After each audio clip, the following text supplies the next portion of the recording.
Just 12 words that rearranged the rest of Daniel Carter's life. Your services are no longer required. Please return company property immediately. Daniel read it once, then again. Then he stared at the screen long enough for the words to blur into something shapeless and cruel. Around him, the office buzzed like it always did, keyboards tapping, phones ringing, the low laughter of people who still belong somewhere. Someone walked past his desk and said, "Morning, Dan," without stopping. Daniel nodded out of habit. He didn't answer. He closed his laptop slowly, as if sudden movement might break something fragile inside him. His hands didn't shake. That surprised him. He had imagined that losing everything would feel louder, shouting, panic, maybe even tears. Instead, it felt quiet. Too quiet. By the time he stood up, security was already there. "Sir, we'll escort you out." No anger in the man's voice. No kindness either. Just procedure. Daniel didn't argue. He never did. He packed the photo frame from his desk, the only personal thing he'd allowed himself to keep at work.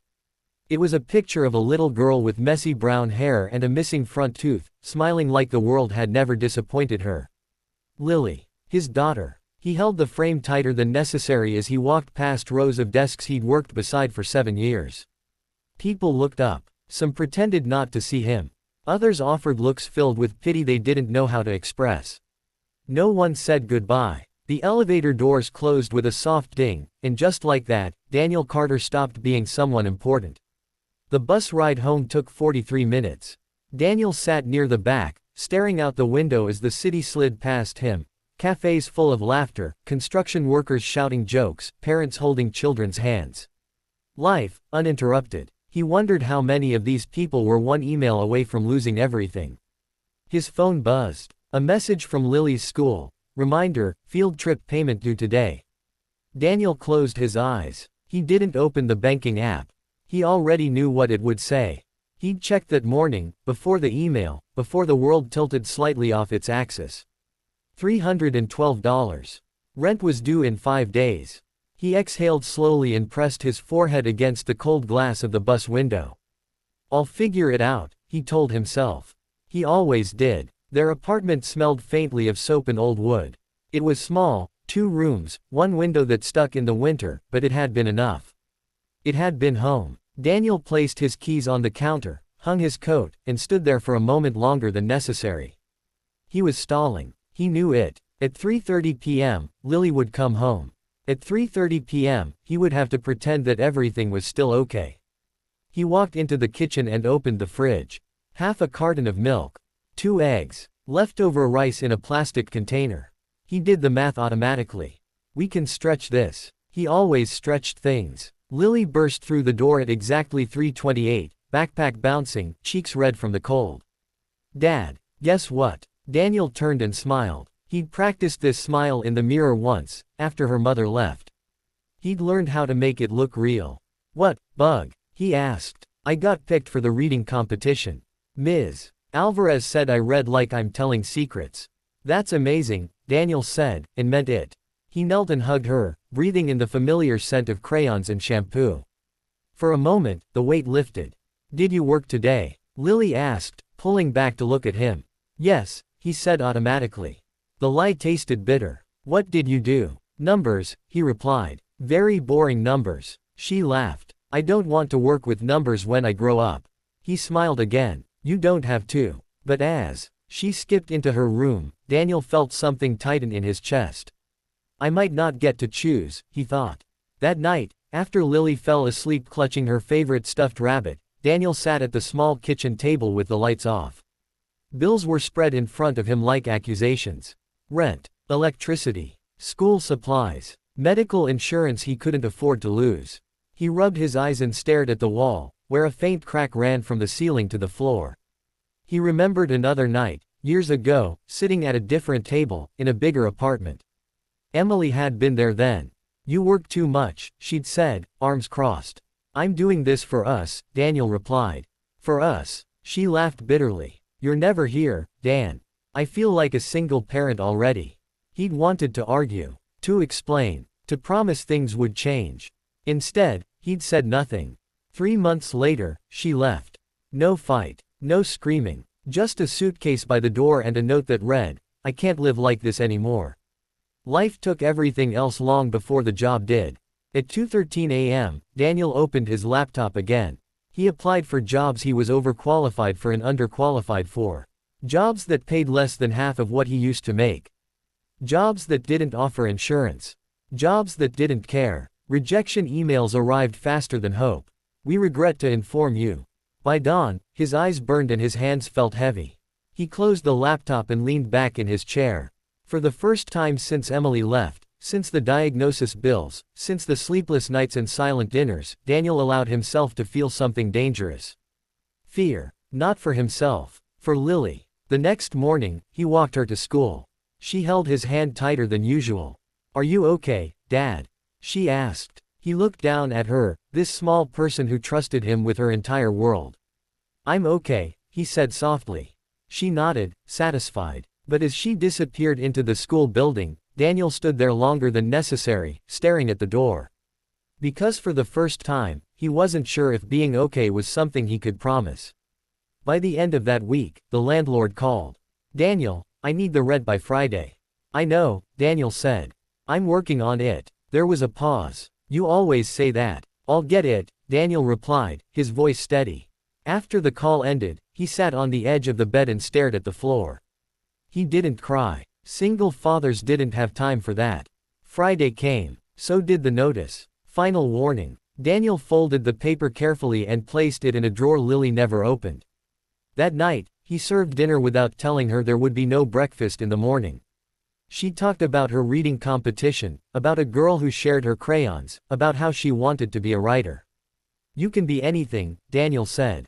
He meant it with every broken piece of himself. When Lily was asleep, Daniel stood by the window, looking out at the city lights. Somewhere out there, people were laughing, celebrating promotions, planning vacations. He pressed his palm against the glass. "They took my job," he whispered into the quiet apartment. The silence answered. "And life," he continued, voice cracking just enough to hurt, "took everything else." He closed his eyes. Tomorrow, he would wake up and try again. Because single fathers don't collapse. They carry the weight quietly. Even when it's breaking them. The notice stayed in the drawer. Daniel didn't throw it away. He didn't tear it up. He treated it like something dangerous, something that could explode if Lily ever found it. Saturday morning arrived without mercy. No alarm. No work clothes. No reason to rush, except hunger. Daniel poured the last of the milk into Lily's bowl and filled his own with water instead. He watched her eat, pretending to read the newspaper he couldn't afford anymore. "Dad," she said suddenly, spoon paused midair, "are we poor?" The question landed softly. Still, it crushed him. "No," he replied too quickly. Then slowed himself down. "We're careful right now." She thought about that. "Like when I have to use only one crayon because the rest are broken." He smiled faintly. "Exactly like that." She nodded, satisfied. Children didn't need wealth. They needed honesty that didn't scare them. Across the city, in a building made of glass and arrogance, Richard Hale stared at the same email that had ended Daniel's career. Richard Hale, CEO.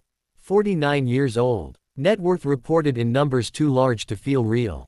A man who made decisions that ruined lives before his second coffee. Daniel Carter's termination had been one of 30 that week. Just another name. Until something had gone wrong. Richard leaned back in his chair, replaying the security footage from Thursday evening. He hadn't meant to watch it.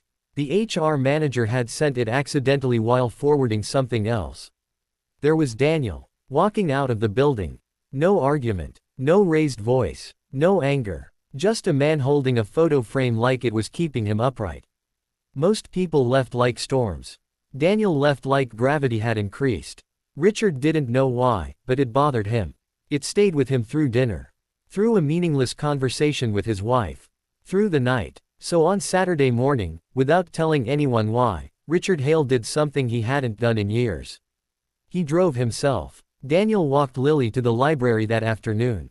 It was free. It was warm. And it made her happy.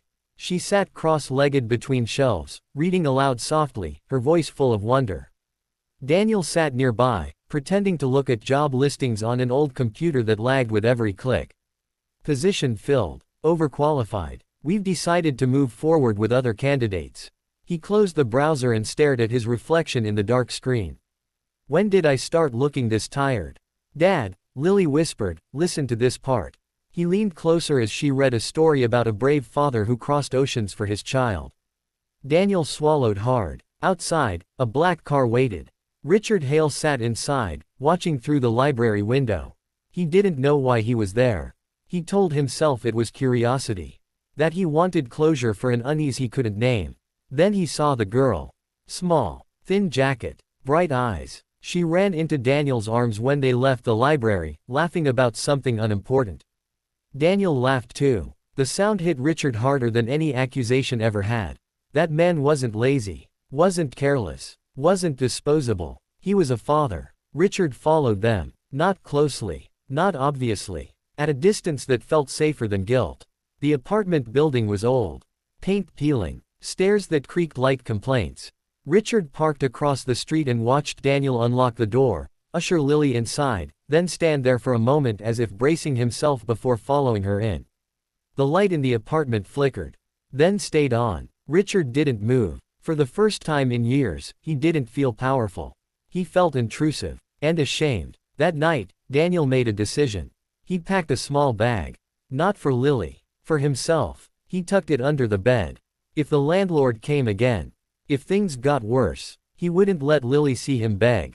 Single fathers learned when to disappear quietly.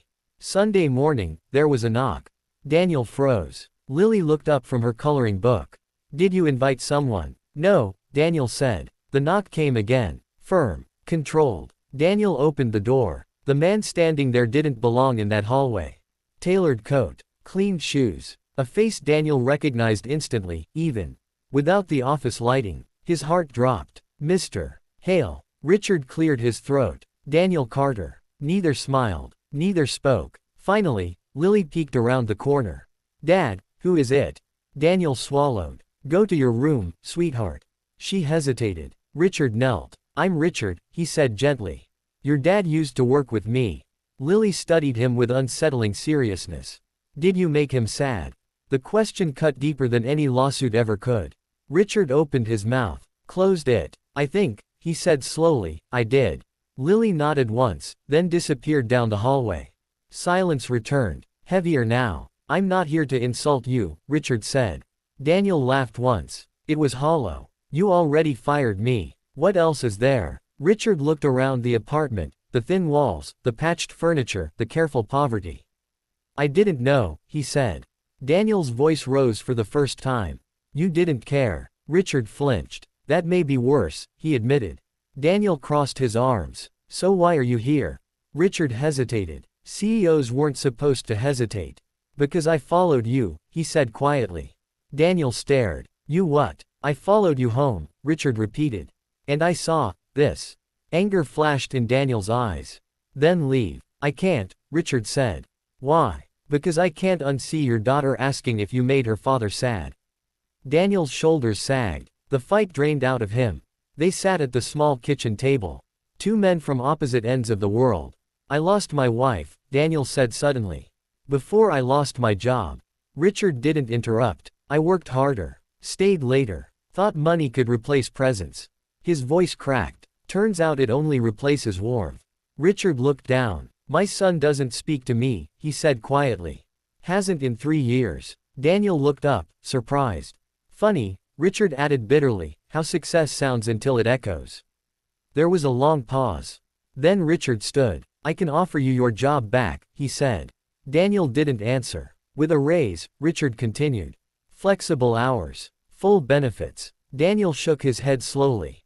Richard frowned. Why? Because you didn't fire me by mistake, Daniel said. You fired me because the system allows it. Richard said nothing. I don't want pity, Daniel continued. I want dignity. Richard nodded. Once. Deeply. What do you want, then? Daniel thought of Lily. I want time, he said. And honesty. Richard exhaled. Then let me earn it. When Richard left, Lily came out. Was that the sad man?